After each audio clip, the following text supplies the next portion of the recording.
Hello mga kababayan! For the long time ago, ayan, finally, nakapag-mini vlog na naman ako. Kamusta po kayo? Ayan, for today's video nga ni po pala ay uuwi kami sa Marinduque. Napagkasunduan lang namin na sumama kami ng mister ko at yung anak ko. Kasi nga, ang talaga may planong umuwi lang yung bayaw ko saka yung boyfriend ng kapatid ko. Saka syempre mga kapatid ko na rin. Pero dahil nga gusto ko mawala yung stress ko, yun, sumama na lang din kami sa Marinduque. Saglit lang naman kami sa Marinduque kasi nga yung boyfriend ng kapatid ko, may plan siyang i-surprise, kaya sumama na lang kami. And masaya na rin naman kasi sama-sama kaming uuwi, di ba? Yung boyfriend kasi ng kapatid ko, plano niyang paputungan. Tapos may konting handaan. Matagal na niya tong plano ang pag-surprise sa boyfriend ng kapatid ko. Kasi nga yung boyfriend niya is graduate na ng Air Force finally. At isa na ring reason kung bakit umuwi na rin ako. Kasi nga Father's Day, diba? Ayan, linggo. Kaya sabay-sabay namin isa-celebrate ang Father's Day. Mga around 2:30 a.m. nag-stop over muna kami dito sa 7-Eleven para nga magkape kasi masyado nang maantok. Kaya yung iba dyan, kung inaantok kayo sa biyahe or pagod, magpahinga naman kayo para nga, syempre, for safety na rin. Nag-black coffee ako with creamer, pero medyo mapait para nga matanggal yung antok ko. Pero kahit magkape ako, inaantok pa rin ako kasi comfortable ako kapag yung mister ko ang driver ng sasakyan nila. Mga alas 3 na ng madaling araw kami nakarating dito sa Dalahican Port.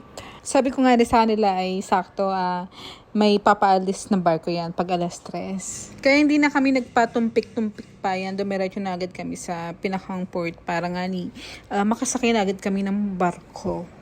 Ang plano namin sakyan yung Montenegro pero hindi na kami nakaabot kaya dito na lang kami sa Star Horse sumakay. Medyo nauna lang naman yung Montenegro tapos ang sumunod itong Star Horse mga 3:30 umalis. Hindi na rin kami umalis sa sasakyan para nga makatulog kami ng maayos. Sa mga magtatanong kung magkano yung pamasahe ng sasakyan, 4-5 po kasama na yung isang sakay. Bali dalawa, yung driver at yung isang sakay. Then, yung the rest, yung mga kasama, may bayad. Ang bayad nga pala ay 600 per head nung pauwi pa lang kami. Pero ngayon, ang alam ko, nagbaba sila ng pamasahe.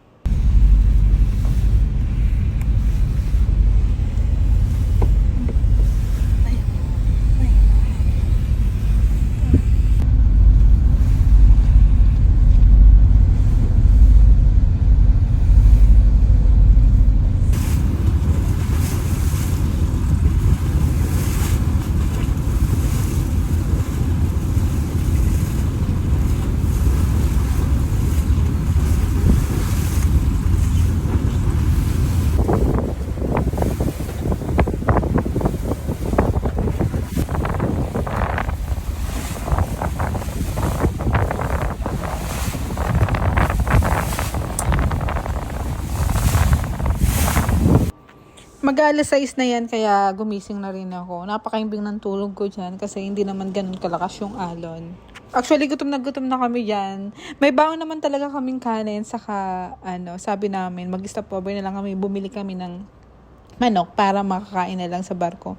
Kaso mga tinamad na kaya yan, dire-diretso na lang para nga doon na lang sa bahay kumain ng umagahan. Finally, andito na naman yung ating gustong-gustong masilayan lagi, ang Marinduque. By the way, gusto ko nga i-shoutout si Alvin J. Valencia.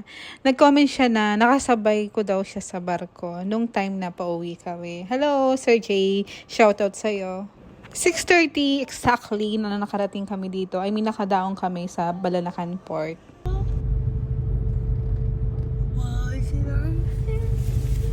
Sama-sama gusto. O, sama. Wait lang si Tito William.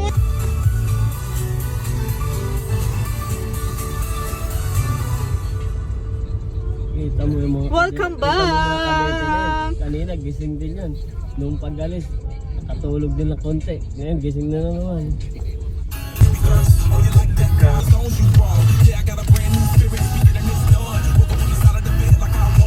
Kudos nga ni pala sa mga gumawa nito. Napakagaling nyo. Lalong-lalo na kay paring Gimo Obregon. Shoutout sa'yo. Dediretso nga ni pala kami ng ng Libtangin. Total Sabado naman. Nakalista na rin sa itinerary namin to kasi mamimili yung kapatid ko ng mga lulutuin. Mga alas 7 na nga nito ng umaga kaya hindi namin mawari kung may maaabutan pa kami din ng mga bilihin, kumbaga. Pagkarating ko nga ni Dini ay hindi na ako sumama doon sa mga kapatid ko bumili ng karne. Pumunta na lang ako doon sa tindahan ng mga kakanin kasi hinahanap ko yung maha. Ang tagal ko na hindi nakakain ng maha. Yun, sakto naman meron. Hindi ko nga naisama si Kuya sa video pero napakasarap ng luto niyang maha. Shoutout po sa inyo. Pagkatapos namin mamili ay dumiretso na agad kami sa Barangay Tugus, ang aking mahal na baryo. Dahil nga mahal ko yung baryo ko, syempre, tatakbo akong kapitan. Joke lang. Habang malapit na kami sa bahay ay medyo kabado na ako kasi hindi ko alam kung paano ako makakapag-video na hindi naahalata ng boyfriend ng kapatid ko. Hindi naman siguro ako halata kasi alam niyang nagbablog ako kaya hindi siya aware na siya yung binibideo ko. Ay, isda. Naku. Ay! At nagkita kaagad ang magkaibigan. Oh, ba't nagkita ka?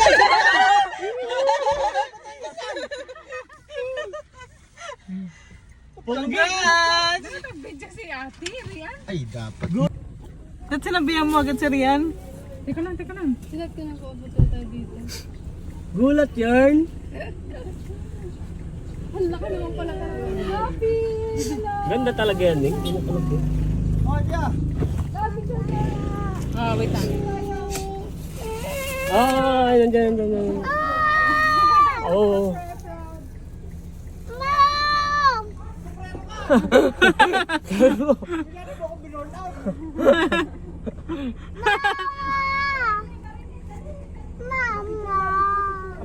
Quarter to 9 na nga pala kami nakarating din sa bahay. Pero bago ang lahat, syempre kailangan mag-picture. O siya, napapahaba na yung vlog ko. See you sa part 2. Bye-bye guys! Mwah!